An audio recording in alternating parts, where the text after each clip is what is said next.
ہوتا ہے۔ یاد رکھنا، جو روشن ضمیر نہیں ہوتا وہ پیر نہیں ہوتا، جو خود روشن نہیں ہو دوسرے کو کیا روشن کرے گا۔ اس لیے بہرحال بات بھی میں کچھ نہیں کہتا، لیکن اتنا سمجھ لیجئے پیر روشن ضمیر ہوتا ہے۔ ترک اللہ کیا ہوا؟ کچھ نہیں، فرمایا اچھا ادھر آ۔ جیسے آئے اپنی چادر کملی جو محبوب الہی سرکار اوڑھتے تھے وہ امیر خسرو کے سر پہ ڈال دیا۔ جیسے سر پہ ڈالا، اب خسرو غیاث پور کی خانقاہ میں نہیں ہے۔ خسرو کدھر ہے؟ خسرو تو الگ ہے۔ کدھر؟ محفل میں، جدھر نبی کی محفل سجی ہے۔ وہاں چیک کیا، دیکھا یہاں تو میرے مرشد نہیں ہے۔ بس سوچا وہ کلندر کی بات صحیح تو نہیں ہے۔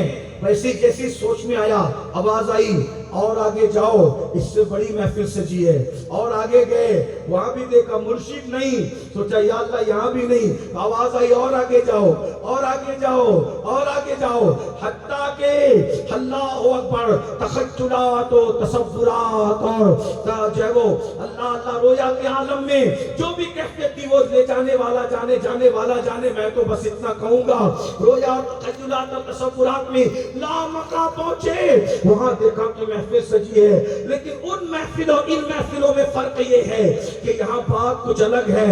اور جیسے ہی اللہ اکبر وہ محفل دیکھا تو کیا دیکھا؟ اللہ کا دیدار ہو رہا ہے۔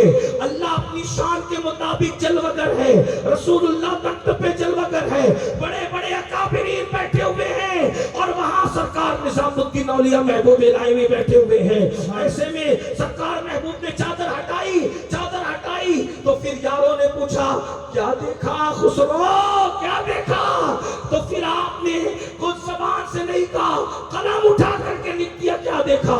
کہتے ہیں نمی دہنم چے منزل بود شب جائے کے من بودم، نمی دہنم چے منزل بود شب جائے کے من بودم، بہر سورک سے بسمل بود شب جائے کے من بودم، بہر سورک سے بسمل بود شب جائے کے من بودم، پری پیکر نگارے سر و قد لالا رخسارے، پری پیکر نگارے سر و قد لالا رخسارے۔ اس کا ترجمہ اردو میں اللہ کی سرکار و قدم شان ہے، یہ انسان ہے، انسان و انسان ہے یہ۔ قرآن تو ایمان بتاتا ہے انہیں، ایمان یہ کہتا ہے میری جان ہے یہ۔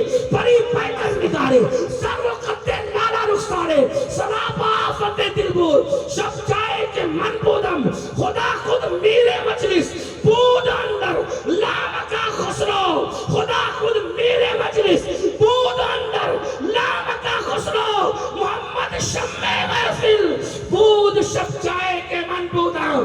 تب پتا چلا کہ محبوب الہی کی شان کیا ہے۔ اب سن لو، سن لو، سن لو، غور سے سن لو۔ فاروق اعظم کا بیٹا فرید الدین جس پر محنت کر لے وہ محبوب الہی بنتا ہے۔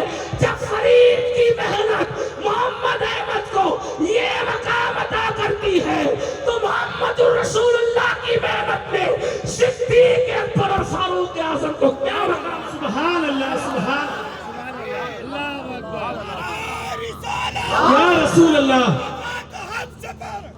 ابو بکر، ابو بکر، ابو بکر، ابو بکر، ابو بکر، ابو بکر، ابو بکر، ابو بکر، لٹایا جس نے اپنا گھر، ابو بکر، ابو مصطفیٰ کا ہم سفر، مصطفیٰ کا ہم سفر، ابو بکر، ابو لگے گا نعرہ فرش پر، ابو بکر، ابو جس کے بکر، چرچے عرش پر، ابو بکر، ابو نعرہ حیدری۔ تمہارا ہی مقدر ہے کہ تم ابو بکر کا نعرہ بھی لگاتے اور علی پاک کا نعرہ بھی لگاتے، باقی یاروں کا نصیب ہے ہی نہیں۔ یار فرید الدین نے جس کو محبوب الہی بنایا، محمد الرسول اللہ نے ابو بکر عمر کو کیا بنایا؟ آپ اگر صدیق و فاروق کو شک کی نظر سے دیکھتے ہیں تو صدیق و فاروق کو شک کی نظر سے نہیں دیکھتے، آپ رسول اللہ کی محنت پر سوالیہ نشان کھڑا کرتے ہیں۔ بس اتنی بات ہے، بات دور سے دور چلتی ہے۔ کیا عرض کر رہا تھا؟ اللہ کے رسول باغ میں گئے، یہی عرض کر رہا تھا، بات سمیٹتا ہوں۔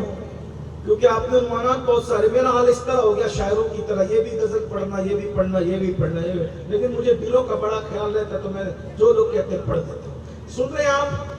سبحان اللہ۔ سبحان اللہ۔ ایک بار بلند آواز سے درود شریف پڑھیں اور بات ختم کریں۔ سیدنا مولانا محمد بلند آواز سے درود شریف پڑھیں بھائی۔ اللہ رب محمد صلی اللہ علیہ وسلم اپنے بعد محمد صلی اللہ علیہ وسلم۔ توجہ، دھیان سے سنیے، دھیان سے سنیے۔ اللہ کے رسول علیہ السلام نے دیکھا اونٹ رو رہا ہے، حضور اتنے خوبصورت ہے، حسن والے، جمال والے، لیکن کس قدر عاجزی ہے، انکساری ہے حضور علیہ السلام کی، جانوروں کا بھی خیال ہے۔ حضور نے اس اونٹ کو سہلانا شروع کیا، اس کی گردن کو جیسے سہلاتے ہیں حضور نے سہلانا شروع، اور جیسے جیسے حضور ہاتھ سے سہلا رہے تھے وہ اور زیادہ ہمک ہمک کر رو رہا تھا۔ حضور نے فرمایا اس کا مالک بلا اس کو، اور بلایا باغ کے مالک کو، اسی کا مالک، بولی ادھر آ، تجھے اللہ سے ڈر نہیں لگتا؟ تجھے اللہ سے ڈر نہیں لگتا؟ حضور کیا ہوا؟ میرے ماں باپ آپ پہ قربان۔ آقا نے فرمایا یہ اونٹ اس سے شکایت کر رہا ہے کہ تو اس کو کھانا نہیں دیتا، وقت پہ ٹائم پہ کھانا نہیں دیتا، اللہ سے ڈر۔ قیامت کے دن تجھے پوچھا جائے گا اگر تو نے اونٹ پہ ظلم کیا۔ ایک حدیث اللہ کے رسول علیہ السلام فرماتے ہیں، سنیے، آقا علیہ السلام فرماتے ہیں اگر کسی چڑیا کو بھی تم نے اس پہ ظلم کیا، چڑیا پہ ظلم کیا، تو قیامت کے دن چڑیا اللہ کی بارگاہ میں فریاد کرے گی اور اس کی آواز بجلی کی کڑک کی طرح آئے گی، اور اللہ فرماتا ہے کہ آج ہر نفس کو انصاف دیا جائے گا۔ کسی نے کسی پہ ظلم کیا ہوگا تو اس کو اس کے ظلم کا بدلہ دیا جائے گا۔ اگر کسی نے کسی پہ ظلم کیا اور اس نے پہاڑوں جیسی نیکیاں کی تو پہاڑوں جیسی نیکیاں اس کی ختم کر دی جائے گی، اور ظلم کے بدلے کی وجہ سے اللہ اس کو جہنم میں داخل فرمائے گا۔ آپ سے میں ایک سوال کرتا ہوں، اگر کوئی اونٹ پہ ظلم کرے، اگر کوئی چڑیا پہ ظلم کرے تو وہ جنت میں نہیں جائے گا۔ جو اپنے سگے بھائی پہ ظلم کر رہا ہے اس کا حصہ نہیں دیتا، جو اپنی بیوی کو مار رہا ہے، اپنی بیوی پہ ظلم کر رہا ہے، وہ اللہ اکبر، بیوی کو ماں بہن کی گالی دیتا، اللہ اس کا کیا انجام کرے گا؟ اسی طرح جو طاقت اور قوت مل جانے کی وجہ سے اپنے پڑوسی پہ ظلم کر رہا ہے، آج کا معاشرہ کیا ہو گیا؟ تھوڑی سی طاقت مل گئی، تھوڑا سا مال آ گیا، تھوڑی سی دولت آ گئی تو کسی کو بھی ڈرانا شروع کر دیا، کسی کو بھی دھمکانا شروع کر دیا، اور غریبوں کو پر لوگ روب جماتے ہیں، تھوڑی سی طاقت آنے پر لوگوں پہ ظلم کرتے ہیں۔ ایک جملہ دل پہ لکھ لینا، کسی بہت بڑے مفکر نے کہا تھا، اور یہ مفکر کون ہے تمہیں پتا ہے؟ وہ مفکروں کا مفکر ہے جسے دنیا مولا علی کہتی ہے۔ سرکار علی کے مرتضیٰ نے کہا تھا، میرے مولا مشکل کشا نے کہا تھا ظلم مت کرو، اس لیے کہ اللہ کافروں کو تو مہلت دیتا ہے مگر اللہ ظالموں کو مہلت نہیں دیتا۔ آج نفرت اور نفرت اور نفرت کی بولیاں بولتے ہو، اللہ اکبر۔ آؤ اگر کوئی ہمارے پاس آ جائے کہ ہماری مدد کر دو تو ہم مدد نہیں کرتے۔ ایک بات بڑی معافی کے ساتھ، ہم بچے کی شادی میں ڈی جے لگا کر لاکھوں روپے خرچ کر دیں گے، ہم جلوس میں پٹاخے پھوڑ کے ہزاروں خرچ کر دیں گے۔ دیکھو ابھی میں جائز ناجائز کی بات نہیں کر رہا ہوں، میں صرف تقابل پیش کر رہا ہوں۔ اللہ اکبر، پیروں کا عرس ہو اس میں قوالوں پر، ناخوانوں پر، مقرروں پر لاکھوں ہزاروں اڑا دیں گے۔ میں ابھی منع بھی نہیں کر رہا ہوں آپ کو کیا جائز ہے کیا ناجائز، صرف ایک تقابل پیش کر رہا ہوں۔ لیکن اگر مسجد کے امام کے بچے کی فیس بھرنے کے لیے اگر امام صاحب پیسہ مانگے تو پھر کہیں گے یہ مولوی لوگ جب دیکھو جب ستاتے رہتے ہیں۔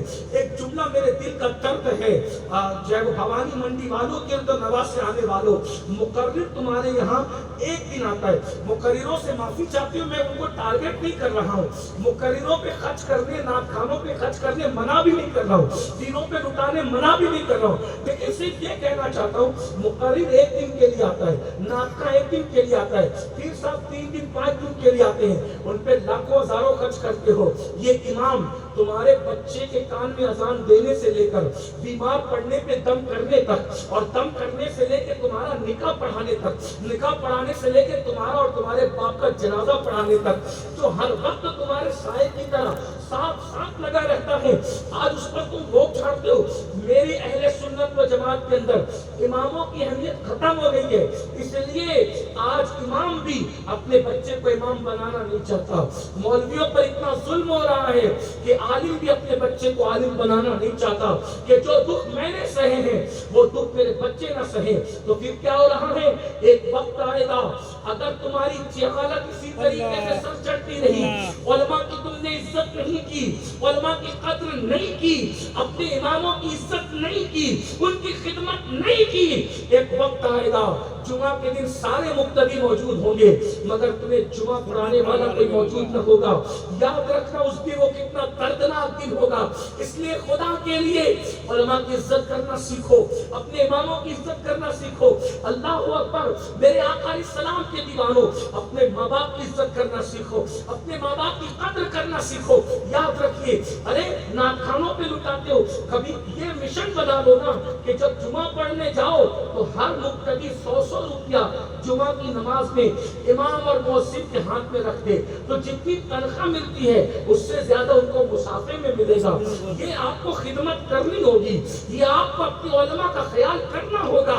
یاد رکھنا, ایک دن کی محفل میں ہزاروں لاکھوں لٹاتے ہو, لیکن اگر کوئی پڑوسی آ جائے کوئی دینے والا نہیں, اگر ماں مانگ رہی ہے دینے والا نہیں, بہن مانگ رہی ہے دینے والا نہیں. ایک بات کہوں آپ سے, ہم لوگوں پہ خرچ کرنا آپ کے فرض نہیں ہے,